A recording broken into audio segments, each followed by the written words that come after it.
Oh, YouTube, we are back. Bit of a hiatus. Just been busy with gym, clients, life, and that's okay. But the last workout of 2025, and we're finishing her off with some back. So I won't chat too much at the beginning of the video, but we'll get into the session itself. We'll do a few steps afterwards on the treadmill. And I'll kind of give you a update of check-ins, where we're at for 2026 season, a little life update, etc. So I'm gonna jot this session on down and we'll get to work. So see you guys in a few minutes.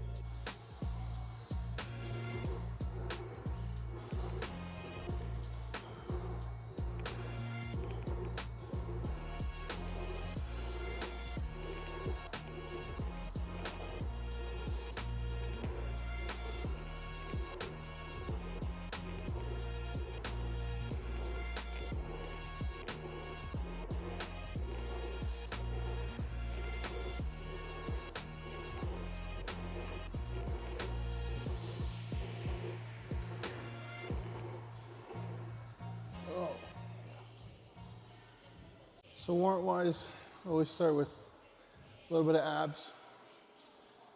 Then we go to pull over. So you got some activation within the GH joint in itself. Just open up the lats a bit. And if you've yet to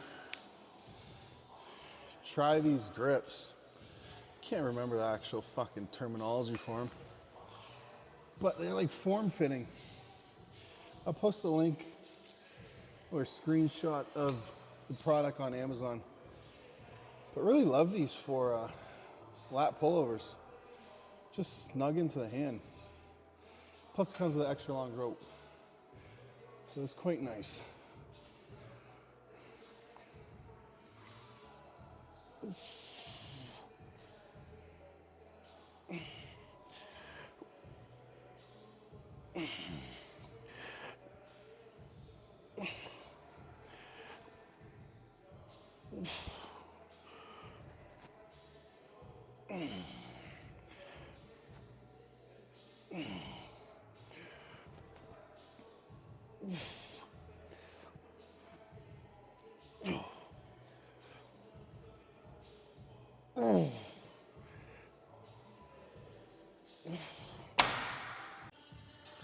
All right.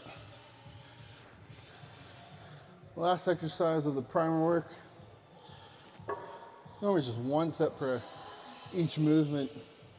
So you did core, you did pullovers, and we'll do shrugs. One set each. Super simple, super easy. Takes no more than 5 minutes or so. Obviously this shit, you gotta set it up, but again, just get some blood flow. Get the tissue itself activated. We're not looking to annihilate anything here. Just get set into the groove. Then we'll get stuck into the actual session in itself. So slam this out. Normally, I guess I should say, rep ranges for these primer sets for push, pull, or legs, it's only around 12 to 20 reps. So nothing crazy heavy in weight, but enough to facilitate in getting the job done.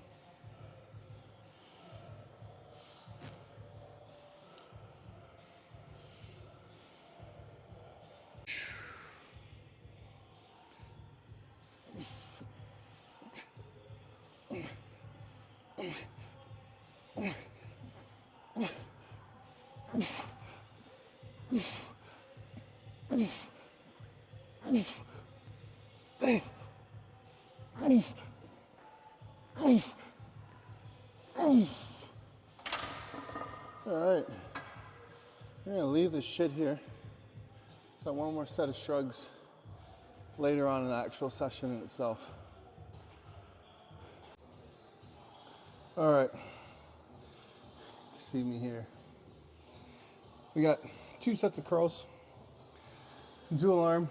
I'm gonna rotate between dumbbells and cable. When I do the cable, I'll always face the actual machine. When I do dual arm, then when I do single arm, swap it around and face away from the machine. But I've been connecting quite well with the dumbbells lately, so we're gonna run with it.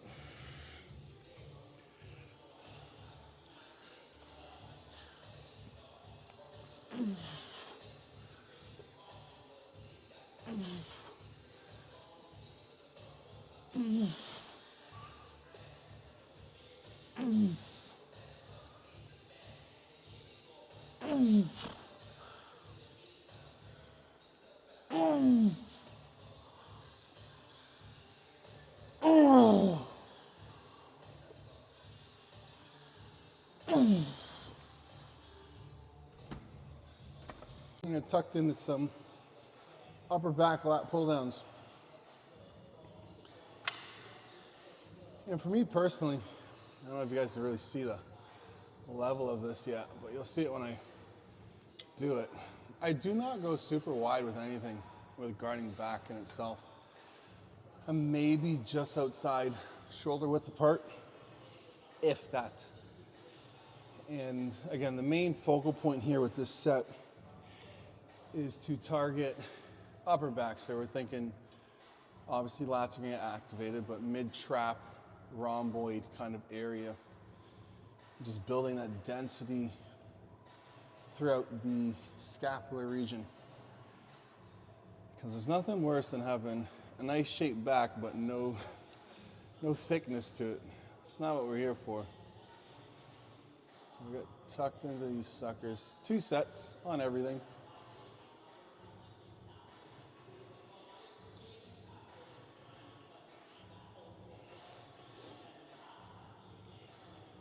There you go.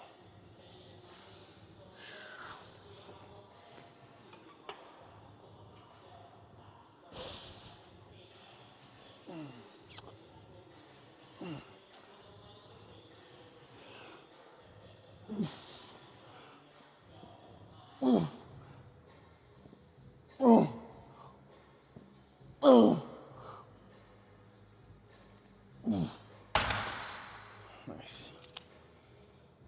Should have this down one more. It's okay. So again, you're trying to think about in between scaps. These are scaps. You got your rhomboids between, obviously your erectors as well. We're really trying to build up that thickness throughout that scapular region. That way on shots like your back double, even your back relaxed, you have that 3D pop to it. And you can stand on stage a whole lot easier because obviously in the pro leagues, a lot of people put emphasis on it. But as an amateur, trying to set your path in regards to climbing the ranks. And if you're at that national level and you just need that little bit of a pop from the back shots, from the hips up, could be an easy way to get that and to stand in front of people, or to stand out in regards to other people on stage, I should say. So keep that in mind. If you don't focus on any upper back movements, add some in.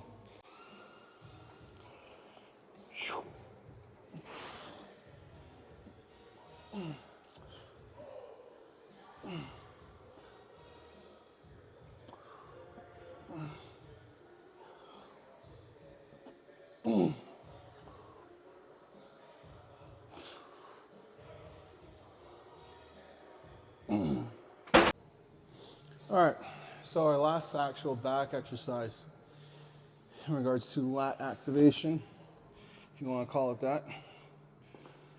So we'll do 2 sets here.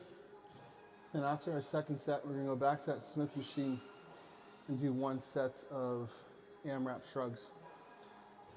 And then from there, we got 1 set reverse pec deck, or reverse cable fly. And then 1 set of, or 1 exercise left of biceps. So short, sweet, to the point, gets the fucking job done, which is all we need at this point.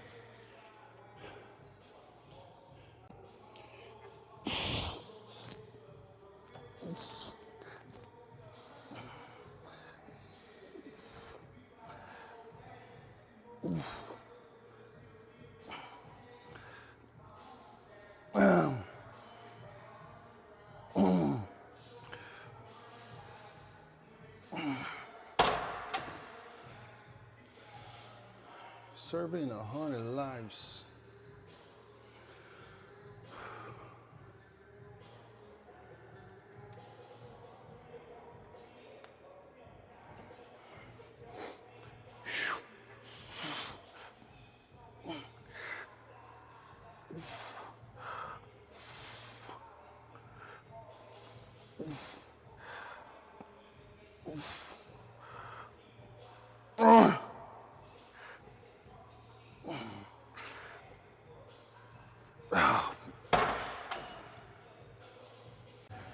We're gonna do cable fly today and hit the rear delts. But I'm gonna show you guys a trick in how I do mine. So you guys might not have this bullet end, but most machines like this have like a ball attached here. And when doing any sort of reverse fly, you often hit the ball if the hook is like this. What we're gonna do is put the hook on the top. And you'll see when I do the set, but there's no way in hell that you can possibly have this bullet end and that bullet end now hit, causing you to have a big clonk at the bottom range of the motion. So we're gonna set both clips like that and avoid any sort of nonsense.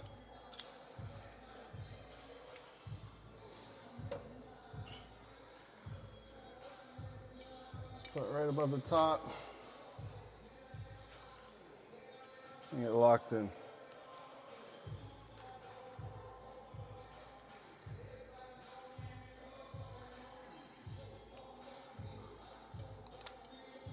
All right, both are set.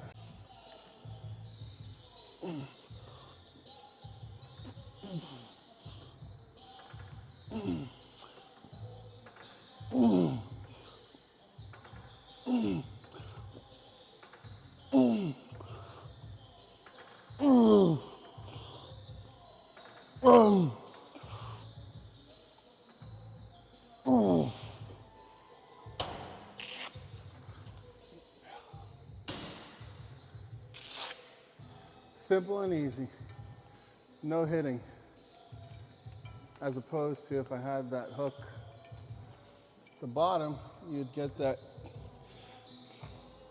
clacking, I don't know what you want to call it. They interrupt with one another and you have a shitty set. So, tip of the day, if you're ever doing reverse cable flies, put the hook on the top of the ball. Preacher curl. Simple and easy. Honestly, probably one of my favorite bicep exercises at that as well. Jeez, too early to be talking. That said, it's 5:11 in the morning.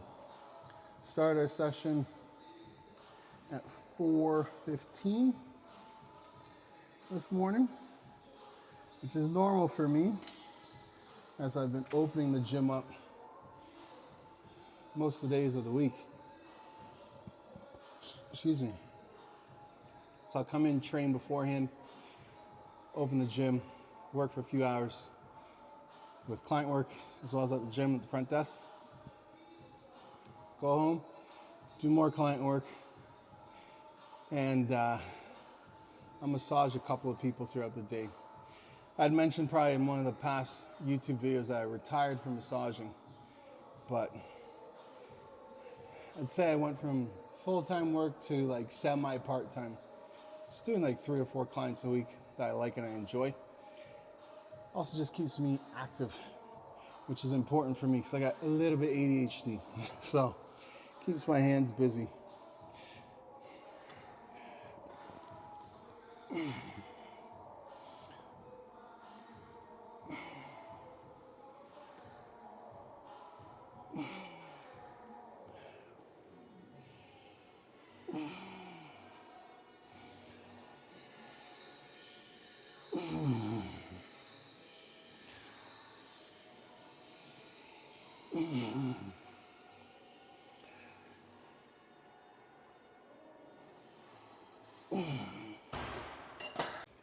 So we are back, and obviously it's been a bit of a hiatus. Obviously with Christmas, we've had some family stay down at our place for the past 2.5, 3 weeks. So shooting content at the house has just been a no bueno, as I just didn't want to have family stuck in all these videos, which is fine. But we're here. Last session of the year was a success. As you guys seen, full day. And the session itself is quite short. Let me actually open this back up. We've had a total of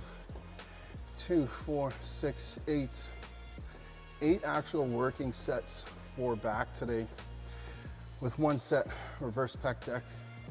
And of course, you got some shrugs in there. So very low volume, but the volume across the week in itself in regards to back training is quite frequent now. So we're still getting it in at a sufficient degree. And back being one of my stronger suits in my physique in itself, we could obviously put a little bit more emphasis elsewhere, like limbs, for example, are a weakness of mine. And we've been able to bring those up. So I will post some check-in pics here. Currently at 226.4 over these last couple of days. We made a push in regards to food. After about 6-7 weeks of the same diet, which is fine, we solidified a new weight within that time, kept body composition nice and sharp, and now we rinse and repeat and do the same thing. I think we have about 7.5 weeks left of this push phase. So we've extended it, as I've chatted about in prior videos. And after this push phase, we'll go ahead and go into a bit of a cruise before prep. For about 3 to 4 weeks, it'll be more of like a bridging phase, if we're being honest. It's not gonna be a cruise, because at that point, we're gonna be having a shorter prep this year, just because body composition is a lot sharper than in the past. So we'll probably start prep around 15 weeks out or so, which will be nice, because in past preps, we were looking at 23 plus weeks of prep, which to me is fine. I'll do it. I don't care. I'd rather get the job done. And if that means taking more time to get it done to bring a more presentable package to the stage, I'll do it. Doesn't matter to me, none at all. But it'll be nice to have a shorter prep, because I've not had one in a few years' time. So that's the game plan. In regards to food, I think I took a screenshot of it in regards to where macros are at. Let me scroll up here and see. Yeah. So training days, we're looking at 297 protein, 599 carbs, called 600. Fats are at 48 grams. Then water, we're sitting at 6.5 to 7 liters a day. So that's roughly just over 4,000 calories. And then on rest days, 298 protein, 462 carbs, 51 grams of fat. And again, same water intake, which lands us at 3,500 calories. So a sufficient amount of food right now, which is nice. And digestion is still rolling strong, which is the most important part. Obviously, there comes a point where you could push more, but is it actually worth it? And in most cases, the answer is no, because at the end of it all, you want to be able to keep your physique tidy, having as little amount of work as possible to do within your contest prep. Now, of course, there comes a point, earlier on in your competitive career, you're gonna have to push and get a little bit chunky for the majority of people to get that extra size on while you have a young physique. But the more tissue that you do stick on in regards to actual muscle mass, I find the leaner that you can actually stay within your off seasons. And I'm starting to see that a lot with a lot of my higher end amateur clients. from off season to off season, they're starting to get leaner and leaner and leaner while still making incredible progress, which is good, but that takes time. And it's not like you'll do that right out of the gates. There might be some circumstances where, you know, an individual can do so, genetic based, but for the vast majority of us, it's just not feasible right out of the get-go, right?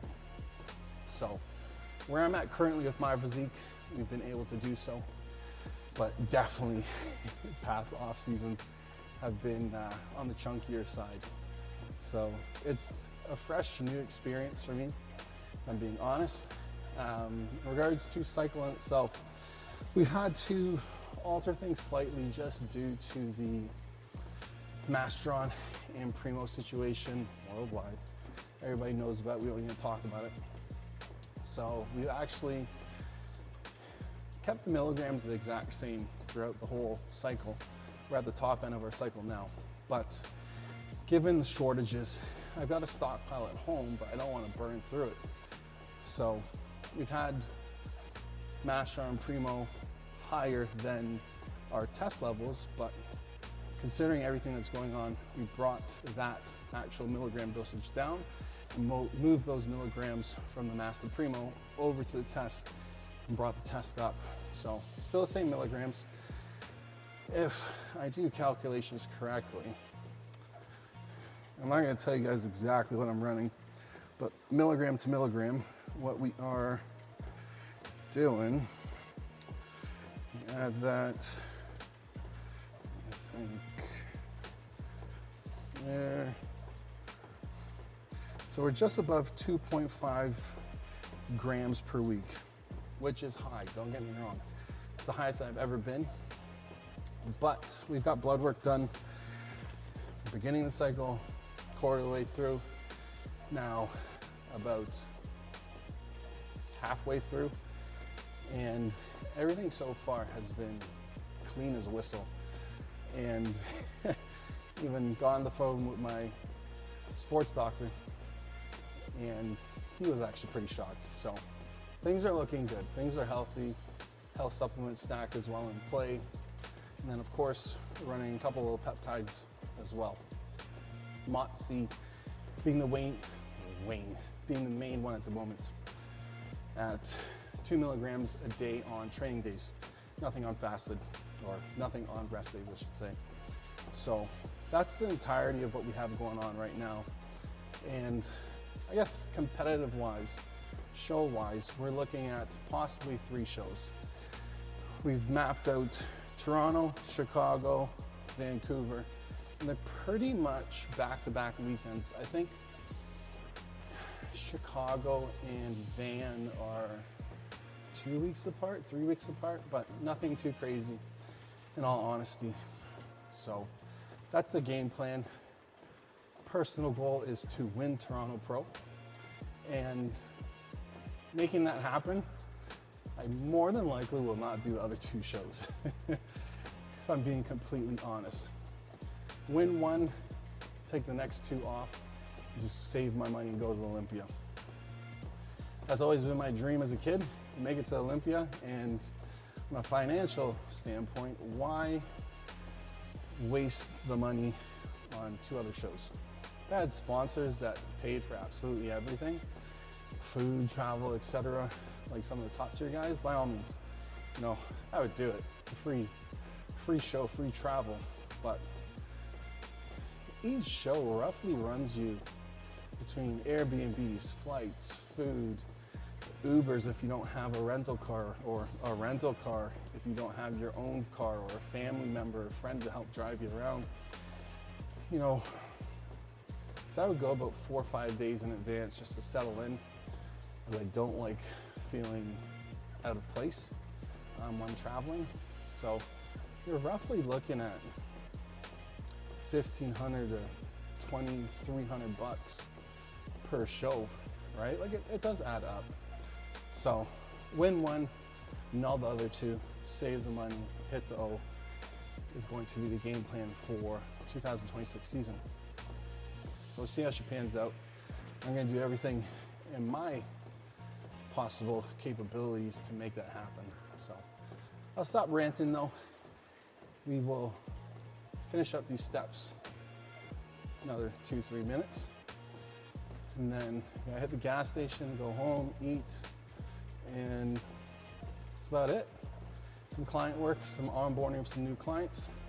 Oh, also, new shirts are coming out. So that will be a new drop, probably the end of January, early February. So check them out. Anyways, peace out, guys. Hope you guys have a good one. Stay safe on New Year's Eve. Don't get too crazy. And if you're like me, you'll probably be in bed around 7 p.m.